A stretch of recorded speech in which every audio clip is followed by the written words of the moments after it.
Hey, everybody, welcome. I'm Jonathan Troen with the Self-Love Revolution, here for another episode of Shared Humanity. And I'm truly, oh my God, excited about this one. Today we have Kute Blackson, best-selling author, member of the Transformational Leadership Council, winner of the Unity New Thought Walden Award. And the truth is, I could go on and on, but to be honest, I actually want to talk to you, not just make a list of everything, Kute. The new book, Magic of Surrender. Even saying that, I have to pause. Thank you for being here, Kute. Great to be here. Thanks for having me.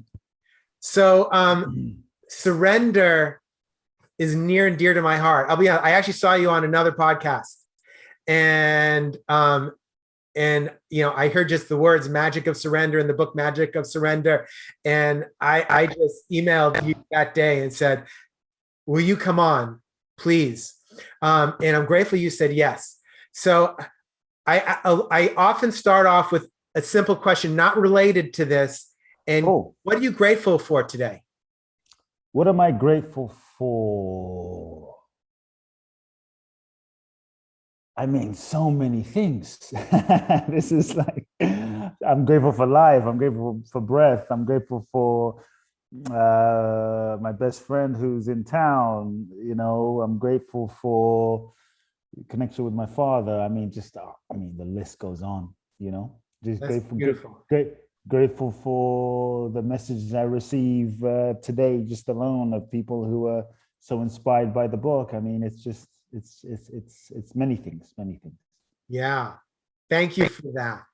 So I want to start out, I'm going to make a guess here. I don't know for sure, so correct me if I'm wrong. I'm going to make a guess that you didn't always know this magic of surrender, and it was learned, and somehow you figured out a pathway to it. Is that a true statement? I think, well, yes and no, because I would say that all of us, at the depth of our being, we know the magic of surrender at the depth of our being, but we kind of got conditioned out of it, or we forgot in some way the innate nature of surrender. Because the truth is, in any moment, we're all surrendering, whether we're resisting it or whether we're not resisting it. A hair falls off your head, you're surrendering. Every breath you take, you're surrendering. Every moment, everything you're doing, you're surrendering. You have an orgasm, you're surrendering. Everything is really surrender. It's just how you participate with that process more than anything. And so I would say there was certain experiences that happened in my life, in this sort of human lifetime, that have maybe helped me, primed me, taught me the process of surrender even more. So what were some of those things that happened to you, which brought you back to, like you say, well, we already knew it, but it's been covered up, reprogrammed, we've been retrained.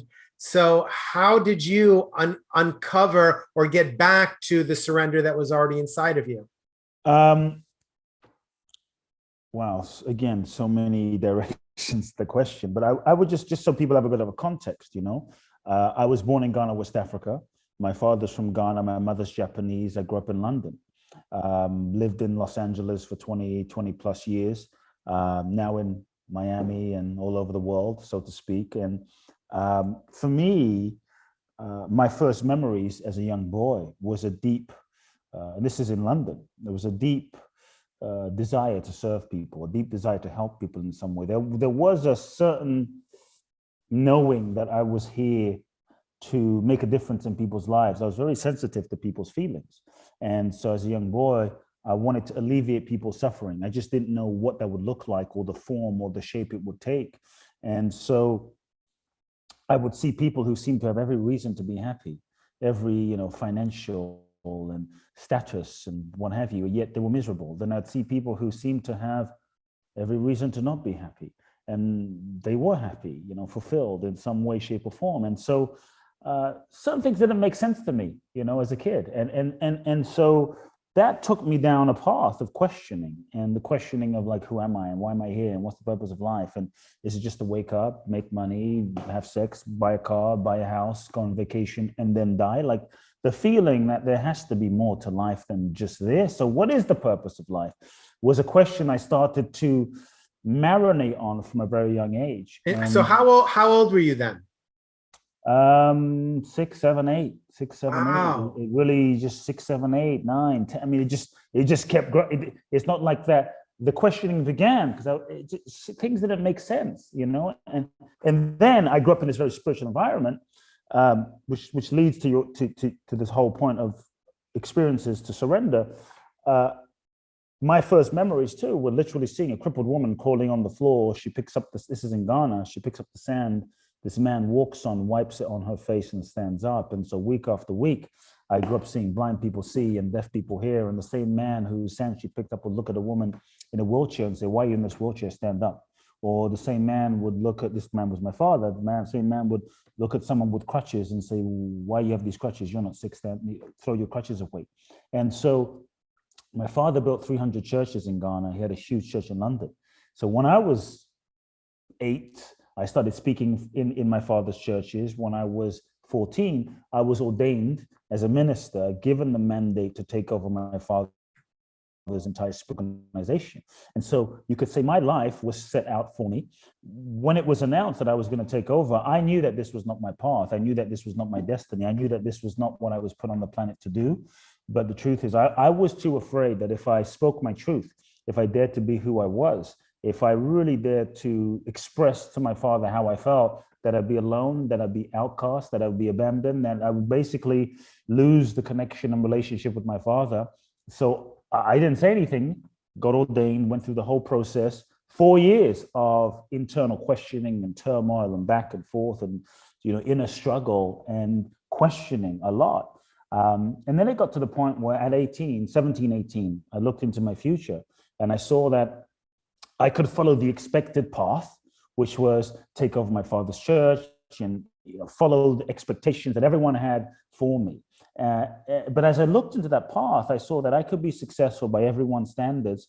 But if I didn't have myself, if I didn't have my soul, if I didn't have my truth, if I didn't have my own integrity, then what the hell do I have? And I saw that, yeah, you can't truly be happy living someone else's life. You can't truly be happy and fulfilled being somebody that you're not. And so I had to go through a process of letting go, grieving, letting go, and surrendering my relationship with my father to really choose myself. It was maybe a first conscious process of surrender. Like, I have to let this go so I can follow my truth. And that was deep surrender, because I thought, surely he won't speak to me again. And I made that choice. And I knew that I was guided in a totally different direction. I didn't know what it was going to look like. Sometimes what your soul guides you to do doesn't make sense to your conscious mind, doesn't make sense to your logic. It's not logical, but it feels right. And I felt guided to come to America. I wanted to come to the US to find teachers and mentors and authors. All the people I read about in terms of the self-help and spiritual books lived in Southern California. They lived in Los Angeles, San Diego, Santa Barbara.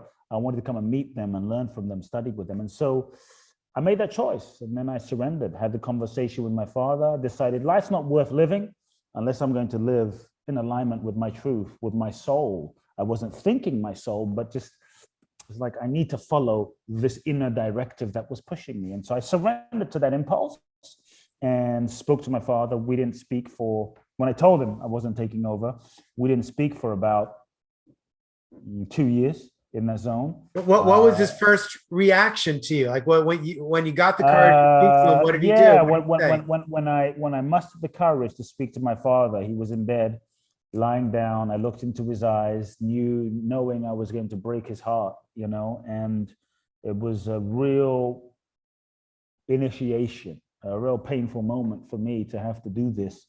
But I think sometimes we have to do what we're guided to do. And he didn't say anything. He just said, "Are you sure?" I said, "Yeah." He said, "Are you really sure?" I said, "Yeah." I said, "Okay." We didn't really speak we barely said it. We didn't say anything until I left, and we didn't speak for 2 years. And so I ended up winning. Just to give you a sense, I ended up winning. It would have been more. I don't know. It would have been easier if he just started screaming, but he just said nothing, which made it even harder. Made it even more difficult, made it even more painful. And so I ended up winning a green card in the lottery, a green card lottery. There's American government gives away 55,000 green cards in the green card lottery. I win this green card. That for me was an affirmation that I was on the right path. I really do feel that when we follow our truth, when we follow our authentic impulse, when we surrender to our soul and follow that, I really believe that that's when we're in the flow. And when you really surrender and you're in the flow, I believe that the universe, the laws of nature, the universe rise to support you and meet you because you are, shall we say, working in harmony with nature. You are in the flow, and so the flow carries you. And I think that's when things happen that you couldn't plan. That's when things happen that you couldn't imagine. That's when things happen that's out of your mental personality, ego's control, because it's not you that's doing it. You're in the flow, and so it's arising from the flow. And so I think winning that green card was just confirmation, and that's what brought me to the US. That's what brought me on a whole journey over the last 20 years to this amazing country, to Los Angeles, the US, and started my journey from there. So when you decided that it's time for me to follow my truth and not do as just as I've been taught, did you know what your truth was, or you just knew it wasn't that and were kind of following a map that your soul was giving you, but you didn't know where it was leading? Or what did you know? I didn't know the exact form. I just knew I needed to come to the US because this is where all the authors I'd read about were.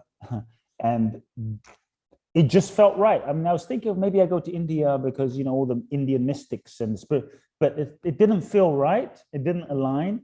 And what am I going to do? Live in India, And so something just kept, when I felt into it, the alignment, the resonance, the vibration, the rightness felt like US, felt like Los Angeles. It just felt right.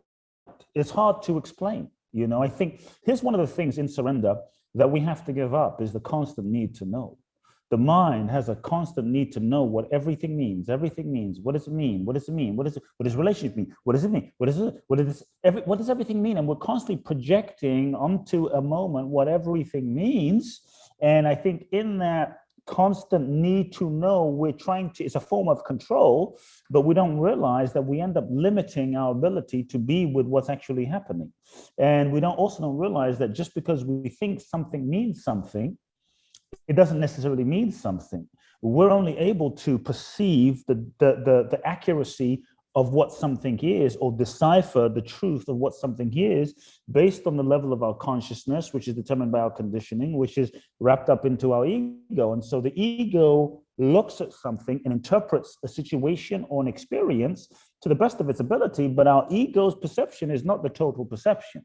And so many times our interpretation of reality is really, really limited in a certain sense. And so I think to truly surrender, move into the flow, we have to give up the need to know, the need to constantly understand, and actually learn to embrace the, shall we say, the unknown, learn to embrace the not knowing. When we embrace the not knowing and we live in that surrender, it doesn't mean you just sit there and do nothing. Like, oh, I just sit there, and Kute says, don't know, I don't know, just sitting here, been sitting here for 20 years, Kute. That's not how it is. It means you feel the deepest truth in your soul. Where is the deepest truth? What's the deepest impulse? And rather than trying to filter it and convince yourself or process it through the mind, you listen and you feel like, yeah, this is what I'm called to do. This is the direction. And you align with what feels true. You align with the deepest truth of your being, and you move in that direction.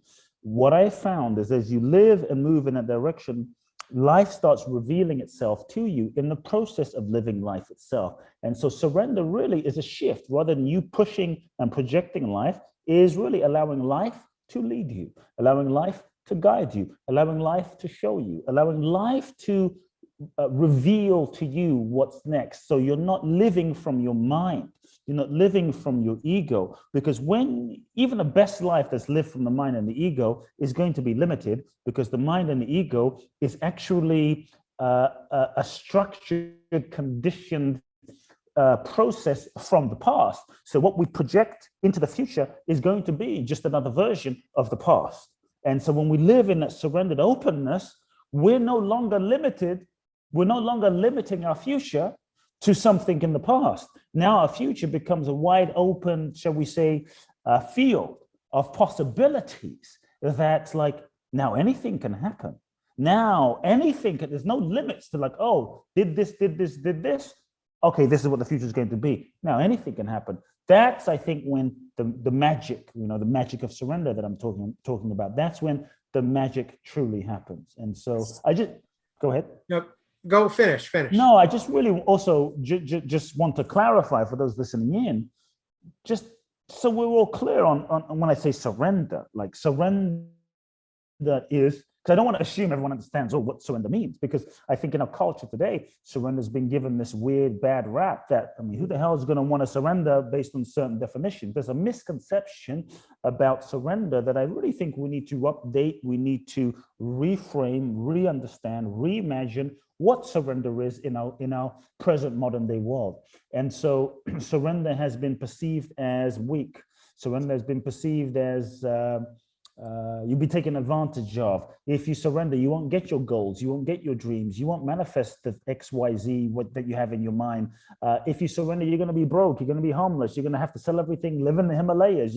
If you surrender, it's scary, it's the worst thing. You're going to be a doormat, and you're going to get less. I'm actually saying, if you surrender, what if you actually got more? Through surrender, what if you got more than you could conceive with your mind? And so what do you say? Because I want to ask you about that, because there's this whole group that says create. Okay, if you think it, you create it. Okay, and you're saying let life lead you. Let life lead you. Let's talk. See, to surrender is to stop trying to control life. The idea of control, the illusion of control. We don't really control life anyway. You don't really control. We'll get into that in a second. So to surrender is you stop trying to control life, stop trying to fit life into your little idea of what it should be, stop trying to manipulate life and strategize your way through life. And when you surrender your idea of who you think you should be and the life you think you should be living, and allow the authentic nature of the impulse of life that is seeking to express to truly unfold. This is surrender. So yes, there is an idea of people that think, you got to make shit happen, man. You got to push, you got to make shit happen. You got to make your reality. You got to do you and make it and create and set those goals and make it happen and go after it. Now, I'm not saying you can't manifest a life that way. Let me be clear. You can. The psychology of achievement, you can manifest a life that way. But I believe it's an old, antiquated way of creating. 2020 was a year when we all thought we were in control. Who had all great plans for 2020? Gonna do this, gonna do that. We're gonna do, boom. What the hell happened to all those plans? Life just reminding us, hey, you people, you're not really in control. You think you're in control, but you're not really in control. Let me just remind you that you're not in control. We were thrown into a global transformational meditation on surrender. That's what happened. It was a spiritual evolutionary process for the awakening to create a phase transition in how we are, I think, being invited to live, which is in surrender. Look, as human beings, we try to control everything. We try to control how we're perceived by people. We try to control our body through exercise. We try to control our mind in meditation. We try to control God in prayer. We try to control our spouse. I don't know how that works. We try to control our children. We try to control our pet goldfish. We try to control how has that really worked for us? Has it really worked? Has it brought us joy? Has it brought us freedom? Has it brought us bliss? Has it brought us peace? All it leads to is stress and distress and pain and depression. It doesn't bring us bliss and ecstasy and joy. And so, yes, there is a whole model, I call it an old, outdated, ego-based model of creation. And the books will tell you, you got to know what your goals are. Okay, but many times we've set goals. You set these goals that you think you want. You achieve some of those goals only to realize, shit, is this it? It's like the goal I really wanted that thing. I really wanted that body. I really wanted that car. I really wanted that thing. And then you have it. Yeah, you've had the experience, right? Like, is this all this? The thing I was chasing my whole life, and this is how I feel? And you start realizing there's nothing really outside is going to make you happy. If you're really looking for it outside, it doesn't really make you truly happy. It might give you a moment of pleasure.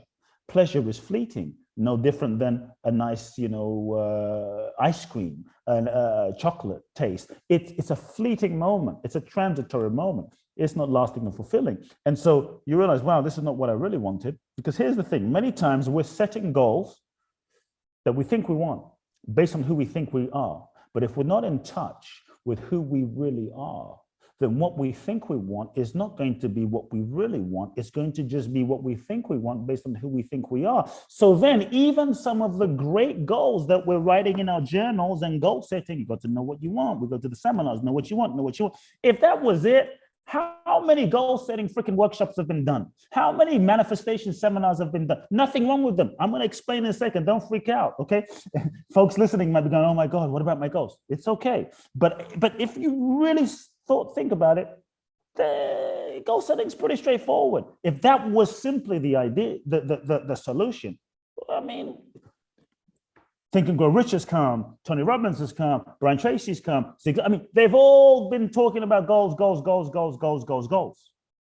But I'm saying there is another way, a bigger way, slightly different way, the next level way, not better, just a different way that I think we're being called to as a humanity. And so many times our goals become a projection.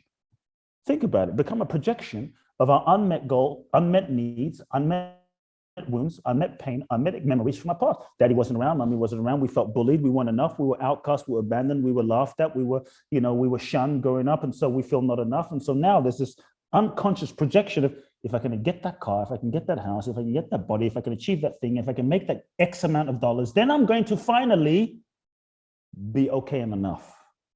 And the goal is not really the goal that we want.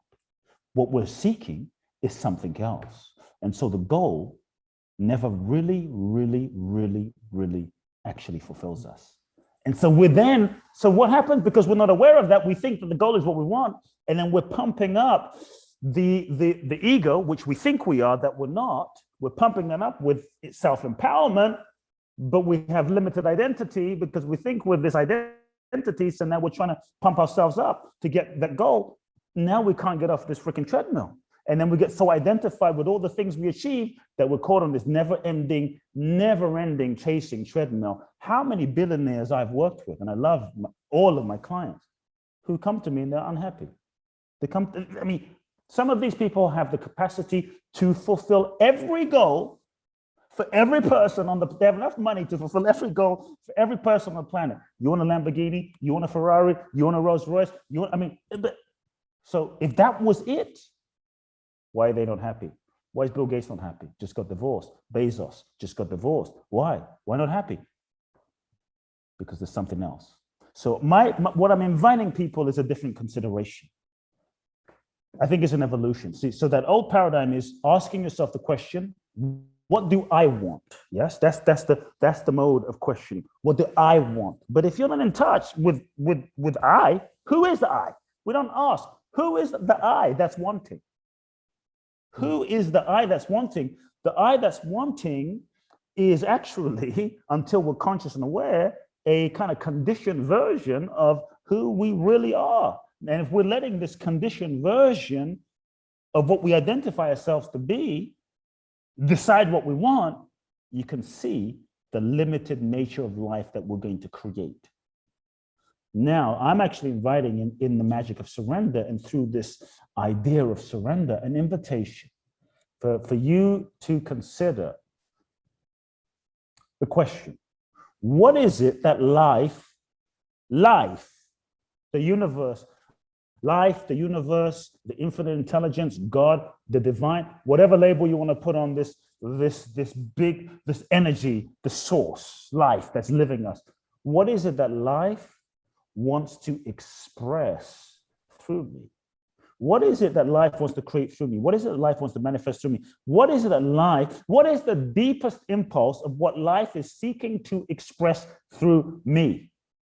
And to feel that, to tune to that, to open yourself to that fully, to surrender yourself to that fully beyond your mind, and allow yourself to be lived by that. To me, that's the invitation. And when you really feel this is the deepest, most authentic impulse, it's not coming from your mind, it's not coming from your ego, it's not coming from the I, it's coming from a dimension of your being that is the source of life, then we're open to a space where life can actually begin to manifest itself through us. And I think that's where the miracles happen. That's where the truly miraculous, magnificent, that's where the Mandela, the Martin Luther King, the Jesus, the Bruce Lee, the Muhammad Ali, the Bob Marley, the Mother Teresa, that's when that happens. So you're talking about living a life based on, instead of achieving goals, to instead experiencing miracles. Yeah, I'm actually saying instead of goal setting, try soul setting, where you align yourself with your soul's deepest expression, deepest impulse, deepest purpose, and get the vision of what that is. So how do you do that if you don't know what your purpose is? Yeah, but see, here's the thing.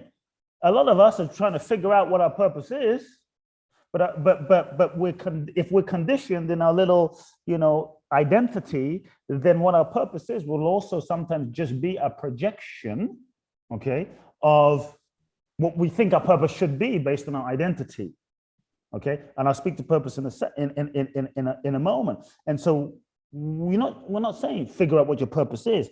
I'm saying feel the deepest impulse of what feels most true. Feel the deepest impulse of what feels real. Feel the deepest impulse of where and how you're being guided in a given situation, in a given moment, and in a given opportunity. And as you feel that, like, yes, this feels right, you go in that direction. Yes, go to America. Go to America. That impulse felt right. So I said, okay, I'm going to America. Now I can set my goals. My goal now becomes to go to America. But my goal is now set around the deepest authentic impulse of my soul, not some conditioned identity of trying to get something in order to be happy.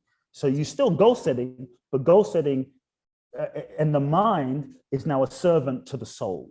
So now you're aligning your mind, your body, your personality, your being around the energy of truth, the energy of alignment. That's the difference. And so once you soul set in that way, you be still, you listen, and then you move in a direction. Then you can align your marketing and your resources and your money and your time and your actions and your effort. It's not like surrender just means do nothing. Now you take effort, but what you're efforting in is in the right, shall we say, the right direction. About purpose, because you asked about purpose. There is this myth that you've got to know what your purpose is. I'm actually saying, no. You don't have to know where you're going in order to get to exactly where you need to be. Purpose. Wait, I need you to repeat that. That was so powerful. Say that again. You don't have to know where you're going in order to get to where you need to be. This notion that you've got to know what your purpose is, you've got to sit here, we've got to figure out what my purpose is, write it on a little board and put it on the wall, and then repeat that to yourself, is limited. Purpose is evolutionary. At every stage of your life, your purpose will simply expand. The expression, I should say, of your purpose should expand. Now, I'm going to back up and then back in. From a bigger, grand spiritual perspective, your purpose is this moment. From a bigger, grand spiritual perspective, your purpose is this life right now, right here, right now is your purpose. From a bigger spiritual perspective, you're a soul that's incarnated into this human experience to learn, grow, and evolve, to realize more of your true self and your true nature. And life is a classroom for your soul's evolution.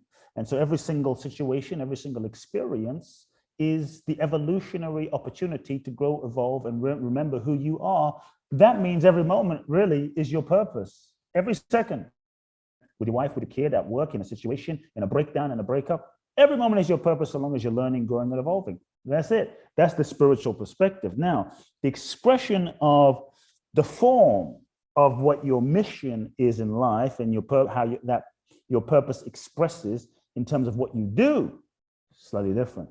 So I'm going to say you don't have to know what your purpose is in order to truly live your purpose. So the myth is you got to figure out your purpose or find your purpose. It's not true.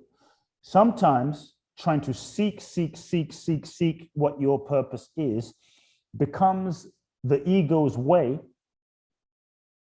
of never actually having to live it, of do it, because constantly seek. I don't know what my purpose is. Let me find it. Let me seek. Don't know what my purpose is. Can't really do it. I can stay on the sidelines now, play it safe, not really risk it. Always have the future hope for what it might be, but I can play it safe until I find my purpose. No, here's what I would say. Step one, let's get practical for a second. Move in the direction of what you love. Move in the direction of what you love. Because I don't know what to do. Tell me what you love. What lights you up? What makes you most alive? What brings you on fire?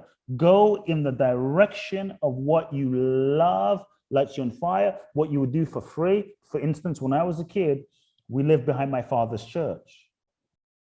Didn't have a lot of money. I would sneak into my father's church at night, in the middle of the night, 10 a.m., 10 p.m., 9 p.m., 10 p.m., 11 p.m. on weekends, 3, 4, 5 hours during the weekends, from age 11, 12 to maybe 6, 17, 18. And I would speak to the empty chairs, no one around, pitch black, lights off. And I would give seminars speaking to the empty chairs, inspiring all the souls. There was no one in the room, but imagining souls, people like yourself, speaking, seeing their lives light up, inspiring them, walking up and down the aisle, talking, sharing my ideas, literally giving seminars for the empty chairs. But in my mind, there were thousands of people there. I was doing it for free. I loved it. And so, fine, what do you love? What lights you up? Go in that direction of what brings you aliveness. Your purpose is not to be figured out up front. What we're trying to do as human beings, we're trying to figure out everything from this perspective over here, trying to look around the corner rather than taking the step. If you go in a direction, take a step, life meets you in that moment. You take another step, life then shows you in that moment. You take another step, life then reveals to you. Life reveals to you the next stage of your purpose in the process of living itself. The challenge is we want to know what it is before we even take step one. But if we don't take step one, we're not ready for step two. But we want to know what step 25 is. But if we don't take step 2 or we don't take step 3, how will we be ready for step 4? And so take a step, take a step, take a step. Life reveals itself. And then what I find is you end up in many ways living into your purpose. And maybe a year, 2, 3, 4, depending on how long it takes, you look around and you say, whoa, I'm actually living my purpose right now. Could Oprah, okay, the great, anyone heard of Oprah? I mean, could she we have all know Oprah. We all know Oprah. Could she have planned and imagined that right now at age 60 or however old she is, she would be perhaps the richest, African-American woman in America, if not the world, self-made, media mogul? I don't think so, but she loved communication. So she went and said, I'm going to be a news reporter. She went in the direction. She couldn't have planned that, but she went in the direction. As she went in the direction, she started communicating. but she had too much compassion. She would cry reading the news. They had to fire her. They're like, you can't cry reading the news, young lady. We've got to fire you. So they gave her a little demotion to a simple little a channel doing the news in one station. I think it was in Baltimore. Forgive me if I'm wrong, but I think it was in Baltimore. They gave her a TV talk show, said, you do that little thing over there. They thought they would get rid of her. Ratings blew up because she could tell stories and be compassionate and cry, and people loved that connected with people, that led to more stations, syndication. Boom, the Oprah Winfrey Show, global, national, global, worldwide. Here we are. Take a step. So if the idea is to take these steps, allow life to lead us, do you believe that we don't know it, and it's okay we don't know it, but that life has a destiny for us, that if we let life lead, life has it planned out for us where we are going? Life, I would say life has an intelligence of its own. And life has a intelligence not for us, but for itself. Because we are not separate from life. And the greatest mistake and source of suffering is the illusion that you are separate from life. You are not separate from life. The idea of limited identity, of thinking I am Kute and life is life, it now creates this idea of separation. But what I am is life. What you are is life. This body and form will at some point dissolve. Your body and form will at some point dissolve. But the truth is, what breathes me and what breathes you is the same source, the same existence, the same life force intelligence. So to me, life, it has an intelligence for itself, not necessarily for us. What I'm saying, there's no separation. And so it's not necessarily like everything is already planned. So now if you're going to be homeless, you're going to be homeless for the rest of your life because that's your destiny and that's life's destiny for you. No, I'm not saying that, but I'm saying life is seeking to express itself. And the more we can get ourselves out of the way and align and participate and cooperate with the natural flow of life, the more graceful life will be, the more things will flow. I think the more interesting, magical, amazing things will tend to work out. Doesn't mean there won't be challenges, doesn't mean there won't be difficulties, doesn't mean you may not, sometimes you might need to work 24 hours a day, because look at Martin Luther King. I'm sure he wasn't lazy sitting around doing nothing. I'm sure that guy was running around nonstop, 24 hours a day, 24 hours a day, nonstop, middle of the night, with a vision. But there was a vision where he, I think, got to the point where he realized my life isn't my life. That's the realization. My life isn't my life. In that moment, there had to be a surrender to life. And I think, and again, I'm getting a little out there in this moment, but I think it's coming up. I think there is a great freedom and a great key when we simply realize my life isn't my life. I'll even say this way, your dreams don't belong to you. Your dreams belong to life. Wow. When you realize that your dreams don't belong to you, they belong to life, something shifts. Ego, this idea of what we think we are. We think we're real. We think we're this real, independent, separate thing from life. I'm separate from life. I'm separate from you. We forgot that we're all a part of nature. We're being lived and breathed by life, the same source, breathing me. We forgot. We've kind of forgotten. But if your dream doesn't belong to you, it belongs to life, and it's not yours. And your job becomes to say, okay, I feel this thing. Let me say yes to it.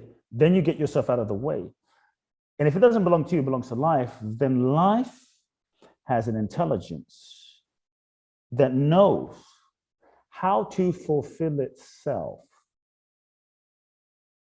and how to fulfill the dream, right? Through you. If it's life's dream, then it knows how to fulfill itself through you. We could say, does life know how to fulfill itself through the mango? Of course. Yeah. Does the mango going, oh shit, how am I going to become a mango? Oh my God, I'm gonna be a mango. But the mango is a seed. You're a seed, I'm a seed, we're all a seed of consciousness. But we forgot, mango is a seed, there's a seed, intelligence in the mango. Life knows how to fulfill itself through the mango. Life knows how to fulfill itself through the pineapple. Pineapple's not going, I don't want to be a damn pineapple. I want to be an apple. I don't want to be an apple. I want to be a kale. It's just life knows how to fulfill itself through itself. And so when we get ourselves out of the way and say, okay, the dream doesn't belong to me, it belongs to life. Then I just have to get myself out of the way, say, yes, show up and do my part. And say, okay, life, use me. I'm willing to be used by life. Use me. That was what all of the great ones said. Jesus, Buddha, Mother Teresa, even Muhammad Ali, even Mandela. Use me, life, use me. If we look at the prayer, of all the great ones, whether they were religious, spiritual, at some point they were like, even Michael Jordan, in his great moments, maybe not a conscious thing, he was no longer playing. When he was playing, he was being played. Even Michael Jackson would talk about in that moment when he's dancing, I am no longer dancing, I'm being danced. He's being used. That's when the greatness happens. That's when the magic happens. And so when we realize that your dreams don't belong to you, they belong to life, you get yourself out of the way, and then life starts using you. What life can do through you is more than anything you can do on your own. And so when you surrender to life, you tap into an infinite potential that you won't be able to know what that will be in this moment because it's beyond your mind. That's where the miracles are. That's where the magic is. That's the invitation I'm inviting you in the magic of surrender, this concept to open to more. What's the more? Let's go to the more. Let's not put limits on life. Life has been around for billions of years. You and I, we've been around 50, 60, 30, 40, 20. Okay, maybe someone listening to this conversation 150. Fair enough. But at most, life has been around billions of years. And so it has an intelligence. Right now, you and I, we're sitting here, we're breathing. I haven't heard you say, shit, in this interview, I'm a little concerned how I'm going to breathe and speak to you at the same time. How is it going to happen? We have to breathe. We have to do a special breathing, technique. Let's breathe. You're just having a conversation, scratching, laughing, sitting there, breathing. And here we are, just flowing. You're being breathed. I'm breathing. You're breathing hundreds, if not thousands of times already since the conversation started. It's just happening. Or how am I going to breathe if I don't breathe? See, the ego, what we think we are and what we identify as ourselves, always wants to be in control. Because being in control and being the one that manifests and does, and it's like, I'm the one that does everything, gives it a sense of existing. To surrender for the ego, which isn't really real, it's just the perception of what we think ourselves to be based on past experiences, pain, experiences, challenges, memories, accumulated together. We identify that, me, conditioning, right?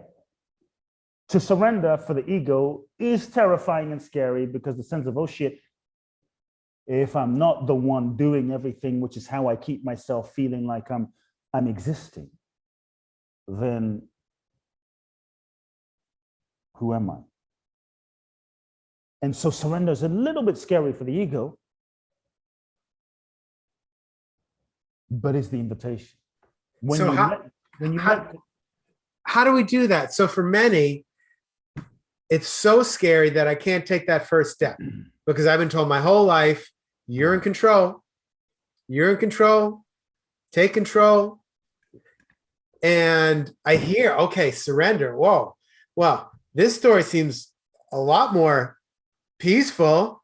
I'm in, but I'm terrified. Great. So you're terrified. So number one, let's just be with that terror. Let's just sit with that terror. Let's hold it. Let's embrace it. Let's be with that terror. Let's hold that terror. Let's love that terror. Let's just be with that terror. We feel the terror like, oh my God, I'm gonna lose control. I'm gonna like let surrender. Oh my God, who will I be if I let go of control, because I'm always the one controlling, and then we start controlling again, rather than just let me be with the terror. Here's the terror. Let me just sit with the terror. Feel the terror. Embrace the terror. Welcome the terror.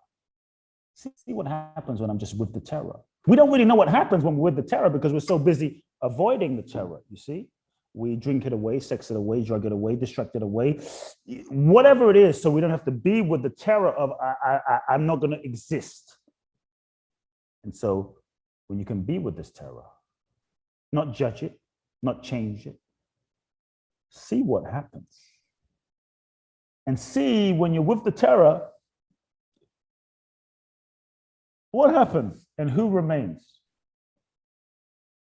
The idea that I'm gonna die, right? The terror is I'm gonna die. I won't exist. So then we have to then step back as once we're with the terror. Okay, here's the terror.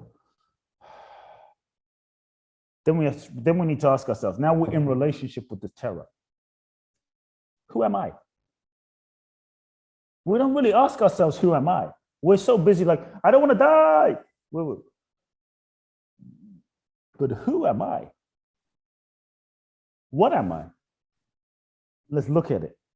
Because if we really look at this thing that's like freaking out of it, if we really look at it, there comes a moment as you're really observing this thing that's freaking out, trying to attach and resisting, right? Ego is resisting. You start realizing that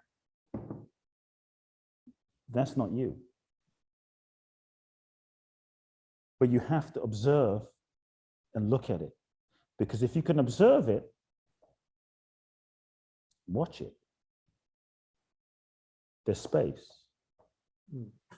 If you can observe it and watch it,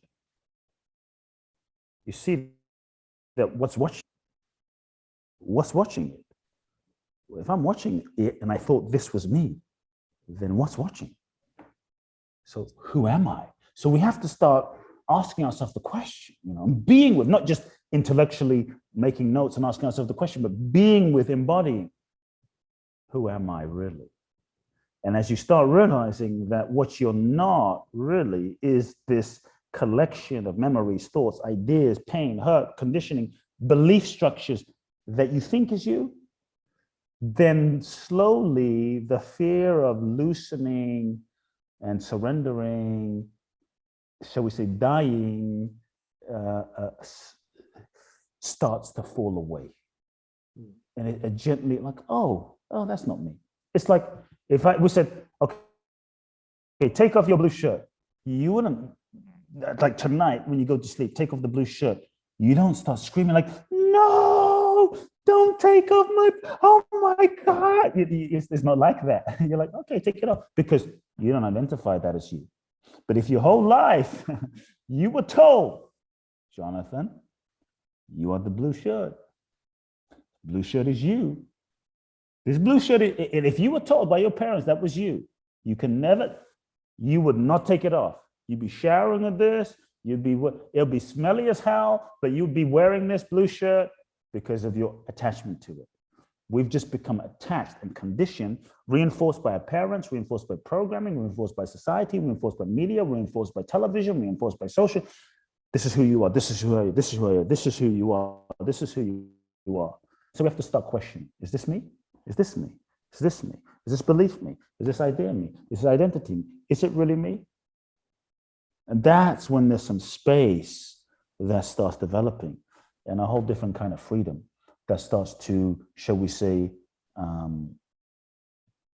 expand. The other thing I would invite people to sit with and question is, if you look at all the times when things didn't go according to what you had tried to control and plan, was there ever a time as a human being where life didn't work out according to your plan? Of course, a lot of the time. So much for being in control, by the way. So was there ever, so yes, there was. And think of all the times where life actually worked out better than you planned. Yeah. Many times. And even when things didn't work out better than you planned, and they worked out maybe what you thought was worse, in that moment, you weren't able to see the whole picture. But if you looked at, for instance, if you didn't break up with that person, you still be with that person. I'm just making up the story, no, not you or me. But if you didn't break up with that person who you really wanted to be with, you would not have met the person you ended up with and have your kids today. So was that breakup terrible? Was it bad? Should it not have happened? Should we? No. So look. So we have to start looking at what might sometimes seem bad for the ego from our limited perception is not necessarily bad, can be a blessing for your soul. Let's look at Mandela, 27 years in prison. That's 27. We've been in a pandemic 1 year, 2020. Times that by 27. Imagine 27 years in lockdown and the Mandela lockdown, that's a whole nother level of lockdown in a small cell room, 27 years. So we could say, well, that was terrible. What if it didn't happen? What if he was free? What if that didn't happen? We have to ask ourselves, would he have become the Nelson Mandela? Had he not been face to face with himself for 27 years, would he have developed the vision, the ideas, the depth of compassion and forgiveness he must have had to go to not want to shoot himself and everyone around and hate people? 27 years in a jail cell? Wow. Would he have developed that level of soul force had he not spent that time in prison? Should he have not spent that time in prison? So what can sometimes seem not great can be beautiful. So we have to be willing to stop trying to think we know what something means, step back, be open. And I would say, here's a key: live curiously. Curiously, rather than constantly. See, we're meaning-making machines as human beings. We're constantly projecting onto the mind. This is what this means. This is what this means. This is what this means. But we don't realize we're limiting what it actually is based on the meaning we're putting on it. We're not, the moment we say this is what it means, we're not really open to maybe it means something else. Mandela's in prison. This is the worst thing. Maybe it's the best thing. Maybe so rather than attaching to an idea, see it for what it is, but stay open.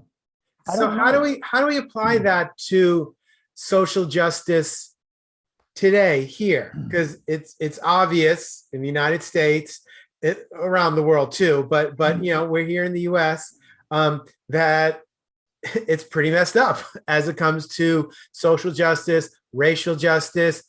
And I think there's this idea that if we surrender, we're saying it's okay.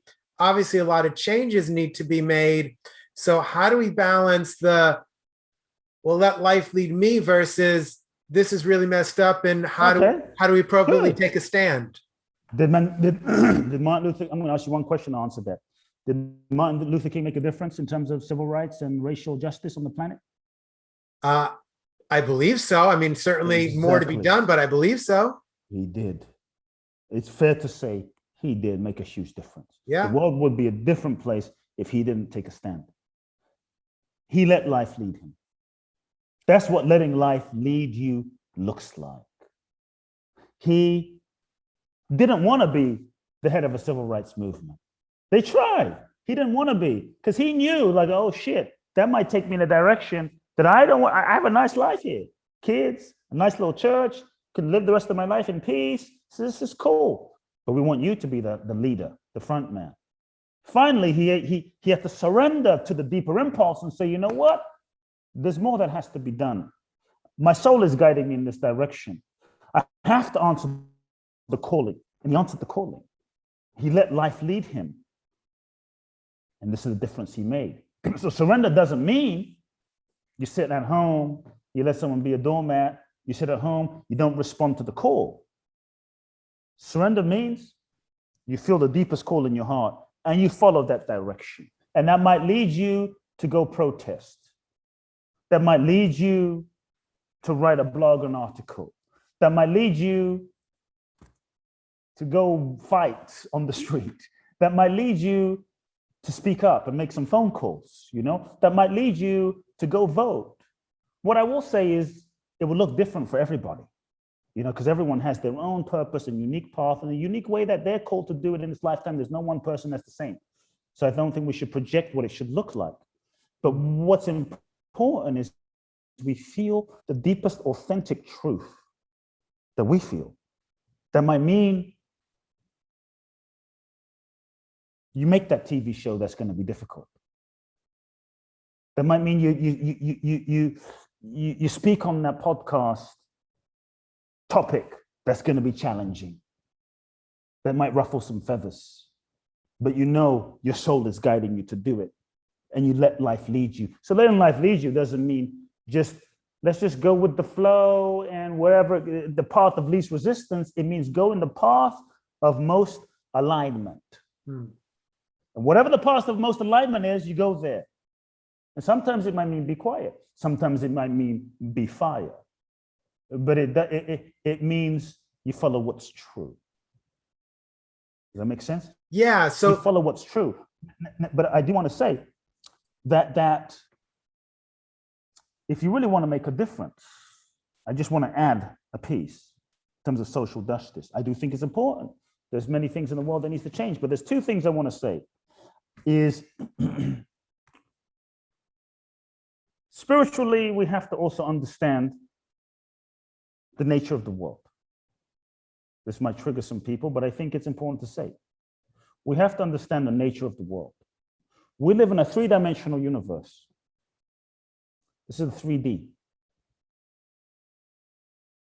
This is the realm of duality. It's just the way it is. Up, down, black, white, male, female, yin, yang, good, bad, positive, negative. It's physics. It's the Tao. Rich, poor. It's the Tao. Plus, minus. It's the Tao. It's the wholeness. It's the yin and yang. And so if you're looking for perfection in this domain, doesn't exist here. It doesn't exist in this domain. That doesn't mean we shouldn't try to be more loving. That doesn't mean we shouldn't try to be more kind. That doesn't mean we shouldn't try to be more empathic. That doesn't mean racism is okay. I dealt with it many days in my life. Doesn't mean it's acceptable.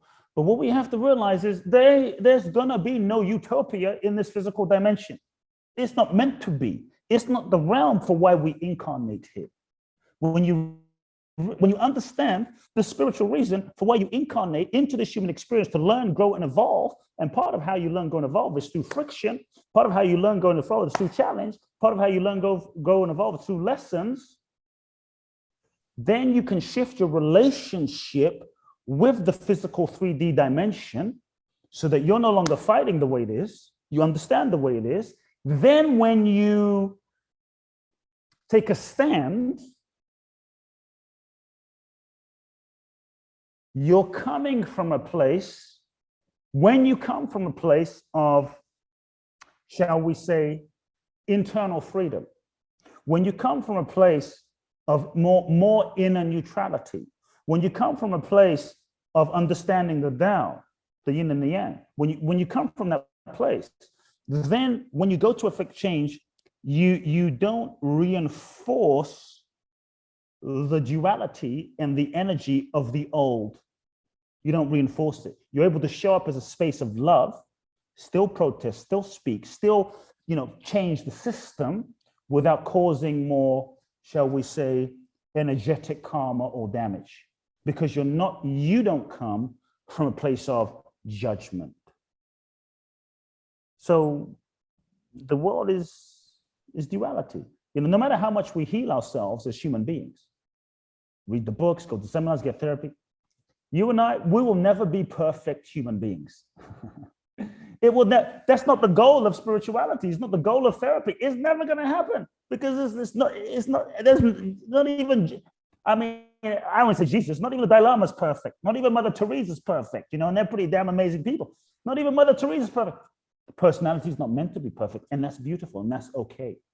Grace, light, the divine can still shine through us if we're willing to surrender and be used. So when we can accept that there's gonna be war, I'm not saying we can't work towards lessening. There's gonna be some war. There's gonna be, you know, crime. Will we get to a place where there's like zero crime ever on this three-dimensional domain? Probably not. But this is why it's called 3D duality, planet Earth. Other dimensions of existence that I haven't been to, you know, maybe from where we came, it's all utopia, you know, we're all hanging out, kumbaya, just oneness. Cool. But that's not where we incarnated into the soul school called life. When we realize that, there's a freedom to then say, okay, I can take it seriously, but not take it seriously. But take it seriously, it's like a movie, you see, but not take it seriously. But take it very fucking seriously, but not take it seriously. But take it seriously. Which is it? It's both. It's the and. The freedom is not in the either or, it's in the and. The last thing I'll just say about this as just a piece is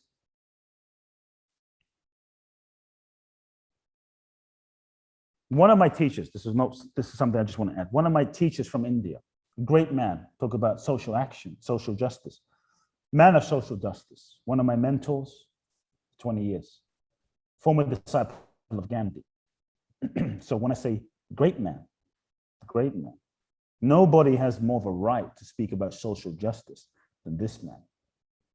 And so he came to the US. This is a man who built 300 schools in the poorest part of India, has orphanages for the homeless, you know, facilitated and brokered peace treaties between the people in his state, which is the most dangerous state in India. And it's just, you know, your chances of getting kidnapped in his state is 30, 40, 50%. I mean, it's intense. And the work he's done there is amazing. For 70 years, he's done his work. When he came, and he's all about peace and nonviolence. When he came to the US to see me, came to the US to visit me, this is back in the end of Bush era, right? George Bush era. He came to see me and he said, we went to a peace rally because they wanted him to come to speak about peace. I took him to a peace rally. You know, this was in the days where everyone hated Bush. Don't you remember those days? Everyone hated Bush. Screw Bush, we hate Bush. And so we take him to this peace rally.